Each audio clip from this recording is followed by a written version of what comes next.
مسائل پر رہ گئے اختلاف، مین آؤٹ لائن عقیدے کی بنیادی اساسی دائرے کے اندر رہتے ہوئے صحابہ کرام کے بھی آپس میں علمی اختلاف ہوتے تھے۔ انہوں نے جو ایک دوسرے کو کافر کبھی نہیں بنایا۔ لو میں ایک ہی مثال دیتا ہوں، ام المومنین حضرت عائشہ صدیقہ سمیت ان کا اور عبداللہ ابن عباس اور صحابہ کا اس مسئلے پر بھی اختلاف تھا کہ حضور علیہ السلام نے آنکھوں سے اللہ کو دیکھا ہے یا نہیں دیکھا۔ کئی لوگ منکر تھے، وہ کہتے تھے کہ اللہ رؤیت باری تعالیٰ نہیں ممکن، نہیں اللہ کو آنکھوں سے نہیں دیکھا معراج کی شب۔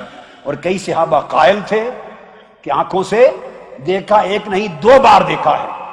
اب ہمارا عقیدہ کہ آقا علیہ السلام نے دل کی آنکھوں سے بھی دیکھا ہے، سر کی آنکھوں سے بھی دیکھا ہے، ہمارا عقیدہ یہ ہے۔ مگر صحابہ کرام میں ایسے ہیں جو حضرت عائشہ صدیقہ سمیت جو اس کو نہیں مانتے تھے، تو بولیے کس کو نکالیں گے، کس کو داخل کریں گے؟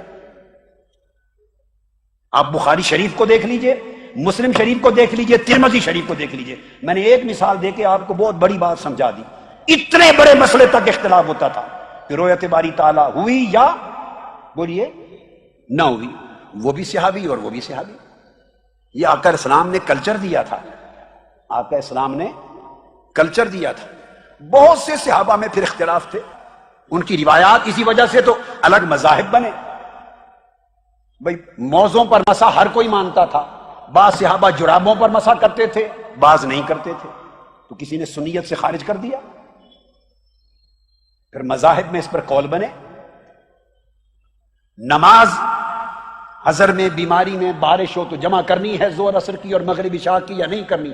کئی صحابہ مانتے تھے جمع کرنے کو، کئی نہیں مانتے تھے۔ اس پر مذاہب بنے، تو بولیے نکال دیا انہوں نے کسی نے اہل سنت سے یا صحابہ سے؟ امام اعظم کا ایک مذہب بنا، خود امام اعظم کے اپنے شاگرد کئی مسائل میں امام ابو یوسف اور امام محمد بن حسن شیبانی امام اعظم سے اختلاف کرتے، تو نکال دیں گے حنفیت سے؟ کئی مسائل پہ اتفاق، کئیوں پر اختلاف۔ امام ابو یوسف امام مالک کے شاگرد ہیں خود، اور امام مالک سے اختلاف کیا کئی مسائل میں، تو انہوں نے نکال دیا انہوں۔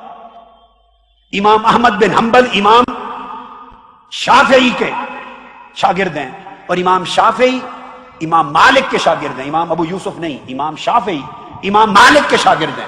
الگ مذہب بنایا، امام مالک کے طریق پہ نہیں چلے تو کیا نکال دیا جائے ان کو؟ امام احمد بن حنبل امام شافعی کے شاگرد ہیں، اختلاف کیا مذہبی لیا بنا دیا، اتنا اختلاف علمی تھا تو کیا نکال دیا جائے کسی کو؟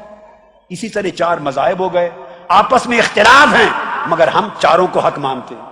یہ ہے کلچر اسلام کا، یہ ہے وسعت اسلام کی۔ مذاہب چار الگ الگ ہیں، ہم چاروں کو حق مانتے ہیں۔ ایک رفع یدین کر کے نماز پڑھ رہا ہے، ایک نہیں کر رہا۔ ایک آمین اونچی کہہ رہا ہے، ایک مذہب کا ہم نہیں کہہ رہے۔ ایک امام کے پیچھے سورہ فاتحہ اور قرات کو پڑھ رہا ہے اور ایک نہیں پڑھ رہا، مگر فتویٰ کیا ہے؟ چاروں مذاہب حق پر ہیں۔ اتنی وسعت دی گئی ہے اسلام کے اندر، یہ تعلیم ہے اصل۔ اس مزاج کو اپنانا ہوگا۔ اپنے مسلک اور عقیدے کے اندر علمی تحقیق میں اگر کوئی اختلاف ہے آپس میں تو کیا ہوا؟ بنیادی باتوں پہ کنسنٹریٹ کرتے ہیں۔ اگر بنیادی چیزیں جو میں بیان کر چکا ہماری ایک ہیں تو علمی اختلافات علماء کی شان ہوتی ہے۔ آقا نے فرمایا اختلاف امتی رحمت، میری امت میں علمی اختلاف رحمت ہے۔ تو صحابہ میں ہوئے، سلف صالحین میں ہوئے، ائمہ فقہ میں ہوئے، ائمہ حدیث میں ہوئے۔ امام بخاری نے اعتراضات کیے امام اعظم ابو حنیفہ پر، کس کو برا بھلا کہا جائے؟ بولیے اب مجھے بتائیں کس کو برا بھلا کہا جائے؟ اعتراض کیا امام بخاری نے، علمی اختلاف ہے، ختم ہو گئی بات۔ میری بات آپ سمجھ رہے ہیں نا؟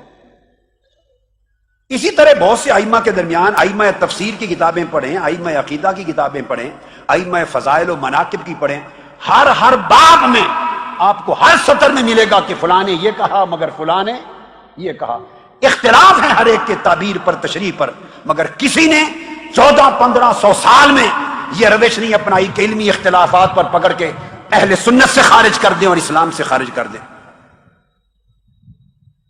یہ طریقہ کبھی نہیں تھا، یہ طریقہ اسلام کی تاریخ میں کبھی نہیں تھا۔